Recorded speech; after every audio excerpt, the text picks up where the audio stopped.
Vamos falar de relacionamento amoroso? Eu adoro falar de relacionamento. Quem não gosta, né? É importante encontrar no outro a falta que está em si mesmo que sejam diferentes. O que é um relacionamento? É aceitar cada singularidade e abraçar o que há de melhor nela, né? Em alguns momentos, as dificuldades, os desentendimentos vão surgir e é algo que todo relacionamento precisa passar também, para que assim ele possa se fortalecer. E embora seja assustador, né, passar por uma DR, quando você sabe lidar com essa DR, ou sabe se colocar, né, ela vai trazer, claro, benefícios aí também para o casal. Vamos falar sobre isso? Psicóloga Deise Rosa aqui com a gente adora. Deise, bem-vinda, bom dia. Obrigada, bom dia. Bom, a tal das DRs, né? Que já a galera fuja. Explicando o que é uma DR, porque senão a pessoa já vai achar que é uma discussão acalorada. Também não é por aí, né, Deise? Na verdade, a gente vai discutir a relação, a gente vai conversar sobre os pontos que não me agradam, os pontos que não te agradam, para que a gente possa fazer trocas. E parece algo muito simples, mas hoje o maior problema dos casais é a comunicação. A gente se arruma em várias questões, mas a comunicação com dificuldade, seja na parte da sexualidade, seja na parte do financeiro, seja na parte com a educação com os filhos, é a comunicação que acaba sendo o ponto-chave e muitas vezes assim, mas ele tem que saber. Ué, como é que ele tem que saber? Como é que ela tem que saber se eu não falo o que o outro tem que saber? Ah, mas é óbvio para quem? Né? Às vezes algumas coisas assim, eu escuto muitas pessoas falando assim, é óbvio que ele tem que ver tal coisa. O outro não adivinha, né? Como que o outro vai saber aquilo que é óbvio para mim, não é óbvio para o outro? A gente tem radares diferentes, a gente tem olhar diferente, porque somos de personalidades diferentes. E, geralmente, quando a gente encontra um parceiro, ele não é igual a gente.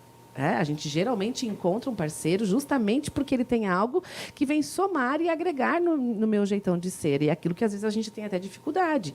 Então, é óbvio que ele não vai ter as mesmas visões, a mesma coisa. E aí, claro que vai dar os perrengues.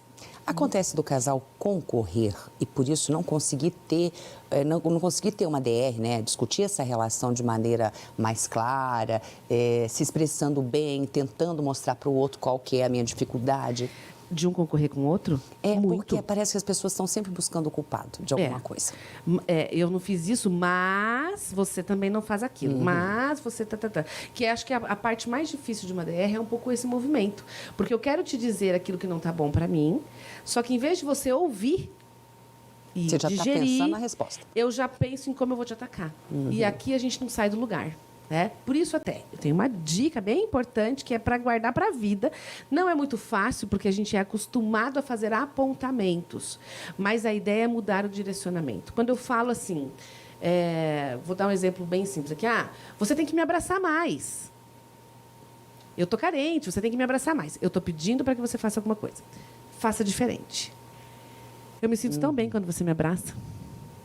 Volta para mim. Eu gosto quando você... Não é uma cobrança. Eu não faço deixar para o outro. Claro. Eu vou dizer aquilo que é bom para mim e aquilo que é ruim para mim. Porque muitas vezes, assim, quando eu numa DR, a gente faz a discussão apontando o erro dos outros. E quando é apontado o erro para a gente, o que a gente tenta fazer? O que é natural? Eu vou me defender. Né? Você está dizendo que, sei lá, que eu falei demais, ou que eu falei de menos, que eu fui bocuda, que eu fui grossa. Né? Você foi muito grosso comigo. Mas também, olha o jeito que você falou. E aí eu devolvo. Então, eu preciso, talvez, fazer um movimento diferente. Dizer a minha emoção diante daquilo. Olha, eu fiquei um pouco chateada da forma com que você falou comigo. Eu não gostei da maneira com que você se posicionou na frente dos nossos amigos. Eu me senti envergonhada. Quando eu digo isso, eu estou falando da minha emoção. Quando eu falo da minha emoção, você não pode vir com mas... Porque é minha. É minha emoção. É só eu que sinto. Não é diferente dizer você é um grosso. Quando eu digo você é um grosso, eu estou apontando para você. E você vai querer se justificar. Agora, quando eu digo eu fiquei muito chateada, eu fiquei mal, eu fiquei envergonhada, eu estou falando de mim. Então, não tem. Você vai repensar um pouco mais. Puxa vida, eu tenho que pegar mais leve. Talvez eu tenha sido grosso demais. Eu até tento justificar.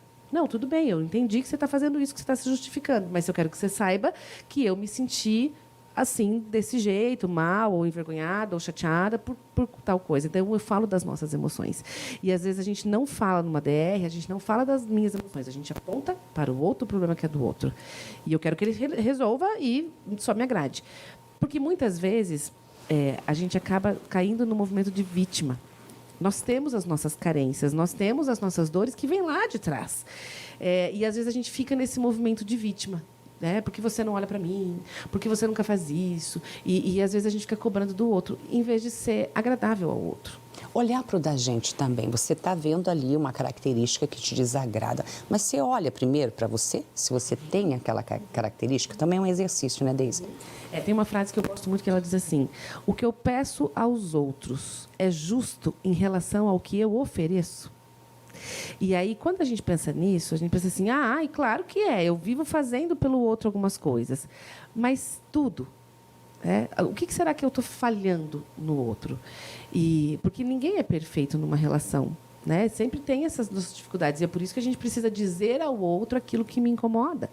Porque o outro não tem que adivinhar, ele não vai adivinhar. Viu? E dar voltas também, né, Deise? É importante ser sincero, porque você não pode pisar em ovos com as pessoas.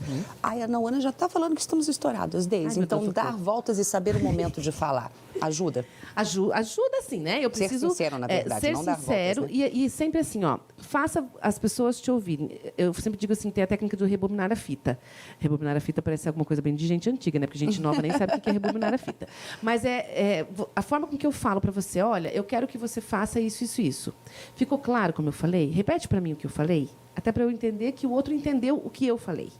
Então, rebobina aquilo que eu falei, fale de novo. Ou então, eu vou fazer isso. Tá, você está querendo me dizer, então, que eu sou grosseira com você quando a gente está em local público. É isso que você está querendo dizer? Quando eu volto o que a pessoa falou, a pessoa também vai prestar atenção no que foi que ela me disse. Ela vai ouvir o que vai fazer. Porque a gente tem uma mania muito grande de cobrar e esquecer de olhar para nós. Eu sou a melhor pessoa do mundo, eu estou fazendo certo, eu não estou. E, principal, para a relação melhorar, não espere que o outro adivinhe o que tem dentro da sua cabeça. Fale, seja sincero. Fale. E lembra que a DR, gente, é para o crescimento, para a evolução dos dois. É benefício para o casal. Deise Rosa, maravilhosa, 8 minutos para ela, parece que são dois, Deise. Cadê? Quero 30 minutos. Não, Ana, me ajuda. Rede social. Deise Rosa, _ psicoterapeuta, e será um prazer ter aí as pessoas junto comigo. Que delícia ter você de novo aqui. Obrigada pela sua companhia. Está chegando o JTU.